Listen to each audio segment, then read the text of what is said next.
ఆ ఇంటి సమస్యను పరిష్కారం చేస్తానని వైసీపీ అభినయ్ రెడ్డి ప్రాణ స్నేహితుడైనటువంటి కృష్ణ చైతన్య యాదవ్ 1/10/2021లో వైసీపీ అధికారంలో ఉన్నప్పుడు నా ఇల్లు రాయించుకొని నాకు డబ్బులు ఇవ్వకుండా మోసపూరితంగా మురళీరెడ్డి అనే వ్యక్తికి అమ్మేశారు. ఆ ఇంటి వద్దకి మురళీరెడ్డి చైతన్య రౌడీలను తీసుకొని నా ఇల్లు తలుపులు పగలగొట్టి నన్ను చంపడానికి ప్రయత్నం చేశారు. సీఎం చంద్రబాబు నాయుడు గారు, ఉప ముఖ్యమంత్రి అయినటువంటి పవన్ కళ్యాణ్ గారు, నారా లోకేష్ గారు నాకు జరిగిన అన్యాయాన్ని చెప్పుకోవడానికి మీ దగ్గరికి రావాలన్నా నా దగ్గర డబ్బులు లేవు.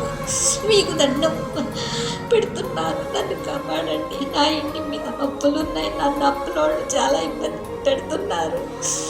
ఎలాగైనా మీరే నాకు న్యాయం చేయండి.